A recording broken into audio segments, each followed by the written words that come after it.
All right, Josh, tell me what you're doing and why. This right here is the leftovers after we had pressed out our honey. This is the comb remains we had put in the bucket. And you turn around, you boil that down, you'd have wax. Again, you put all this in there, you get super hot water, and you give everything a good squeeze, and you could have your wax. But this is propolis, this is cocoon, this is mixture, everything. But us having it out here. Now, why are we throwing it in the garden and not using it?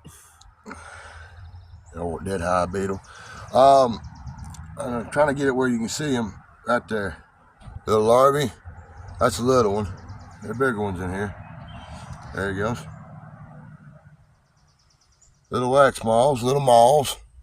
Have been sitting there steadily making a meal of it. Well, it's been doing it for some time to move it like this. Everything wouldn't be so well broken up. It got left out So on a covered porch for a year. Here's a wax moth. Here's a moth right here. See it? Right here. See him? There's a moth right there.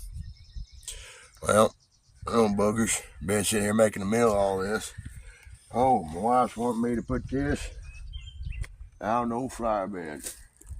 There's plenty of, as the larvae are eating, they're excrementing, and, well, we're going to see what that does. Maybe use it as a fertilizer. Now, yeah, there could be some things I can do with this. I can heat this up and squeeze it and press it out, like I said, and get my wax. But, and there's still a good cake down here at the bottom. They ain't got no further. You can feel how tight that is. I'll carve on that here in a second. But, oh, yeah.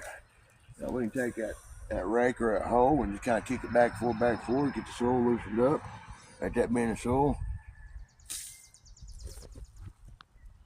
Oh, who knows? Maybe I just gave you habitat for these moths. Here's another one coming up out of this. Yep. And our bird feeders are right there. So, get your stuff taken care of and keep it cleaned up, you won't have this problem. If this works out good, this was a good way to do this. Now, I was thinking about making a tea for my garden. Now, if I was going to make a tea for my garden, I'd take a big old pot and I'd put all this in there and I'd press it and keep it down under the water. Keep a good pressure on it. Let it sit for a while. And then take that off of it and like a tea bag, lift it up, you pillowcase or, maybe not a pillowcase. Don't do a pillowcase. Do a stock.